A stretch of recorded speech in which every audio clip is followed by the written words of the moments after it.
एक जगह एक हाथी एक सरोवर में रोज पानी पीने जाता था। उसी रास्ते में एक ताड़ का पेड़ पड़ता था और ताड़ के पेड़ पर जानते हैं ये बया पक्षी बहुत छोटा होता। बया पक्षी का घोंसला था। उसमें बया पक्षी के छोटे छोटे अंडे रखे थे। तो एक दिन हाथी जाता है और हाथी क्या करता है, पानी पीने के लिए जा रहा था। उसने पहले तो अपने सिर से उस ताड़ के पेड़ में टक्कर मारी और इसके बाद सूंड से उसे पकड़ के उसे झकझोरा। और झकझोरने से क्या होता है, सब अंडी बच्चा उस बया पक्षी के नीचे आके टपक के मर गए। अब बेचारी जो मादा पक्षी थी अपने बच्चों के दुख में ची ची ची ची करने लगी, कराहने लगी बहुत दुख से। और हाथी अपने जाता है, पानी पी करके झूमता हुआ चला गया घर। जहाँ रहता था जंगल में वहां चला गया। इधर क्या होता है, तब तक उसका जो पति था नर बया वो आता है। तो मादा को रोते देख करके वो भी दुखी हुआ। सब घटना मालूम हुई। मालूम होने के बाद उसने कहा क्या किया जाए भाई। अब वो कहते हैं कि जो जबरदस्त होता है उसे सब सुहाता है, उसे सब शोभा देती है। अब उसने हमारा घर ही उजाड़ दिया, हमारे बाल बच्चे ही खत्म कर दिए।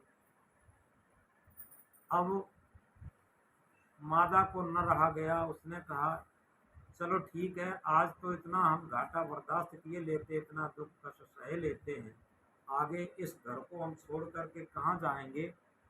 मादा को मादा का ज़्यादा दर्द होता है, हम इसकी पत्नी से, इसकी हथनी से जाकर के कहेंगे। वो मादा पक्षी जाती है उस हथनी के पास। उसने कहा देखो बहन, किस तरीके से बच्चों का लालन पालन होता है, किस बच्चों को उदर में कैसे पाला जाता है, ये मादा ही समझ सकती है। आपके पति देव पानी पीने रोज जाते हैं सरोवर में और हमारा वहीं पर एक ताड़ के पेड़ पर घोंसला था, हमारा घर था और उसमें हमारे अंडी बच्चे थे। और हम ची ची करते रहे तब भी उन्होंने पहले सिर से टक्कर मारी, फिर सूंड से पकड़ के झकझोरा और हमारा घोंसला, हमारा घर भी गिर पड़ा और सब अंडे बच्चे सब गिर के मर गए। इसलिए ऐसा करना कि हमारे पतिदेव नाराज हो रहे थे और आप अपने पतिदेव को समझा देना कि दूसरे किसी गरीब और कमजोर के घर को उजाड़ना ये अच्छी बात नहीं होती है। यह आप अपने पति को समझा देना। अब उस हथनी को भी गर्व आ गया। उसने कहा जरा सी चिड़िया और ये हमें शिक्षा दे रही है कि अपने हाथी को समझा देना, अपने पति को समझा देना कि हमारे पतिदेव नाराज होते थे। बताओ इसके पतिदेव क्या कर सकते, जरा सी चिड़िया वो क्या कर सकते हमारे हाथी पतिदेव का। उसने कहा कि जाइए चुपचाप यहाँ से। टर टर लगाए तब से, अरे उन्हें उसी रास्ते से पानी पीना है और किसी से किसी तरीके से गिर गए होंगे जल्दी शिकायत करने के लिए। उसने एक बात ना सुनी। बेचारी मादा चिड़िया दुखी होकर के वहां से गई। तो आपस में उनकी बात होती है। जब जो नर नर पक्षी था उसे भी गुस्सा आ गया, वो तुरंत वहां से उड़ता है। उस टाइम हाथी सो रहा था और जैसे ही गया हाथी के कान में जाकर के घुस गया तुरंत। और हाथी के कान में घुस कर के जो कोमल पर्दा होता है चोंच से उसमें फुट फुट करने लगा। अब जैसे ही खटखट करने लगा, हाथी चिंगड़ने लगा, उसे बहुत दर्द होने लगा। वो भागने लगा इधर उधर, लेकिन वो जो बया पक्षी था उसमें से नहीं निकल रहा। कहीं सूंड को इधर घुमाता है, कहीं सिर को कहीं मारता है, चिंगड़ता है, वो नहीं निकल रहा। जब नहीं निकल रहा, किसी तरीके से कोई उपाय नहीं चल रहा है, तब उसकी हथनी ने समझ लिया, उसकी माता ने।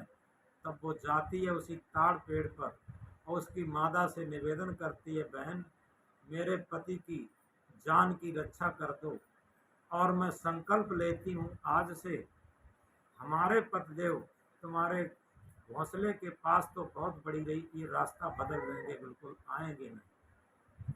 तो इस प्रकार उसने अपनी गलती की माफी मांगी।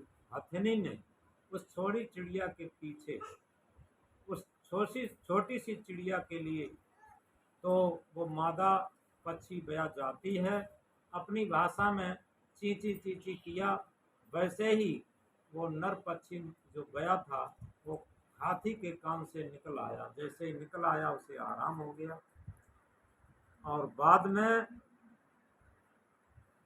वो उसने राहत की सांस ली और दोनों वहां से चले आते। ये एक कहानी है। इसे है सूत्र क्या कहता है, दुर्बल को न सताइए जाकी मोटी हाय, मुई खाल की सांस सो सार भस्म हो। कभी भी किसी भी कमजोर को सताना नहीं चाहिए, क्योंकि पहले लोग जानते हैं मुई खाल की श्वास सो सार भस्म हो जाए। जो लोहार लोग थे, मरी हुई खाल का एक पंखा जैसा रहता था, धौकनी जैसी, उससे धौंकते थे तो उससे श्वास जैसी निकलती थी और लोहे को बिल्कुल गला देते थे गर्म करके।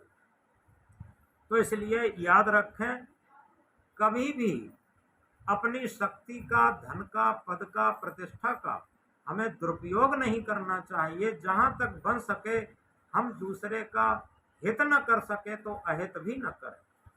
किसी को भोजन न दे सके तो किसी की रोजी रोटी छीने भी ना। किसी को अमृत न पिला सके तो किसी को विष भी न पिलाएं। तो इसलिए इस बात को हम गहराई से समझें, यही मानवता है, यही धर्म है। आगे हम